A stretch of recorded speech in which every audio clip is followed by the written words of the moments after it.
এখন আমি দেখাবো খুব সহজে বিকাশ থেকে কিভাবে প্রিপেড মিটারে রিচার্জ করবেন। এই জন্য আমরা চলে যাব আমার বিকাশ অ্যাপসে। চলুন, বিকাশ অ্যাপস ওপেন করার পরে পাসওয়ার্ড দিয়ে আমি অ্যাপসটি ওপেন করে নেব।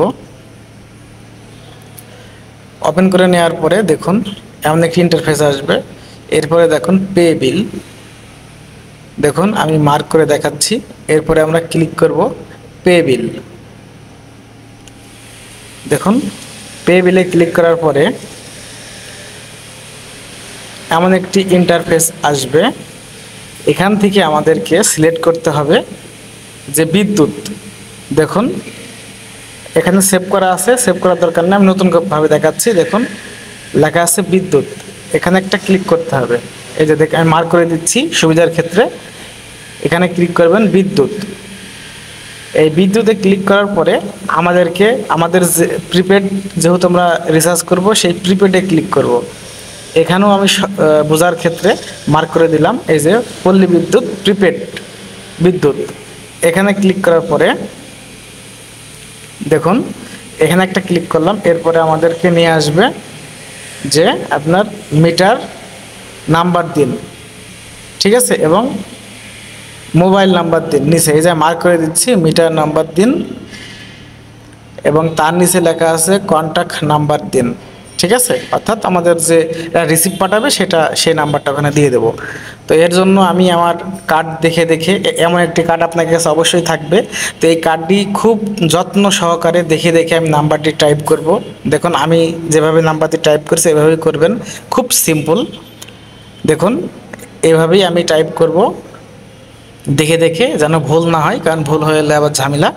এই জন্য খুব সাবধানতার সাথে দেখে দেখে টাইপ করব। এবার আমার টাইপ করা হয়ে গেলে এবং নিচে আমি আমার ফোন নাম্বার দিব। দেখুন যে নাম্বারে আমার একটা রিসিপ্ট পাঠাবে, একটা SMS আসবে, সেই নাম্বারটা আমি আমার যার যার মোবাইল নাম্বার দিয়ে দেবেন।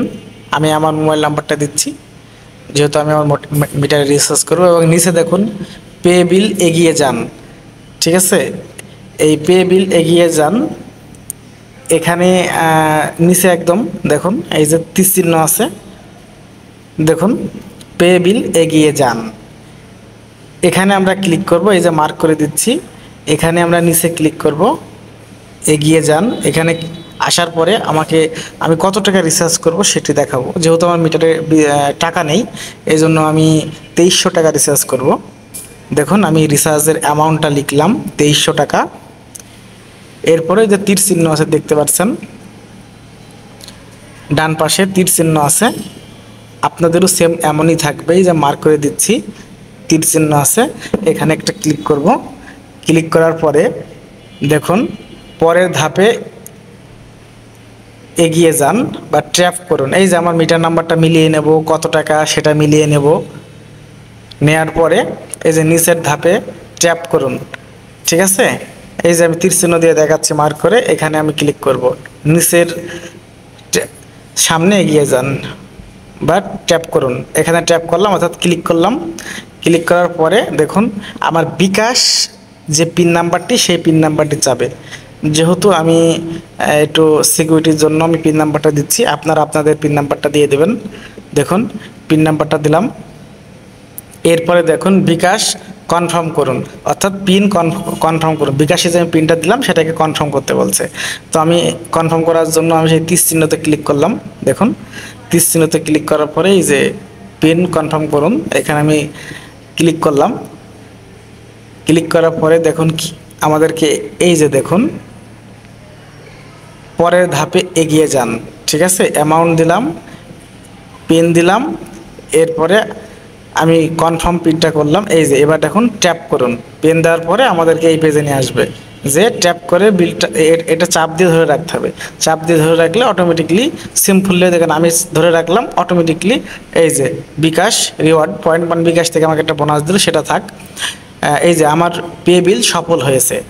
এরপরে দেখুন আমরা আমাদের ওই যে রিসিট ডাউনলোডে ক্লিক করব, মার্ক করে দিলাম। রিসিট ডাউনলোডে ক্লিক করার পরে দেখুন আমাদেরকে এমন একটি রিসিট দেবে। ডাউনলোড করলাম, ডাউনলোড করার পরে দেখুন সেটা ওপেন করলে কেমন দেখা যায় সেটা আমি দেখাচ্ছি। এই যে যেখানে মার্ক করে দিচ্ছি এখানে ক্লিক করলাম, ক্লিক করার পরে এই যে ডাউনলোড করলাম।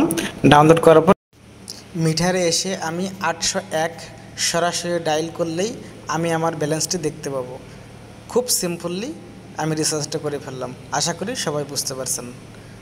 তো আমার চ্যানেলটিকে সাবস্ক্রাইব করে রাখবেন যাতে আরও এরকম ভিডিও পান। আসসালামু আলাইকুম।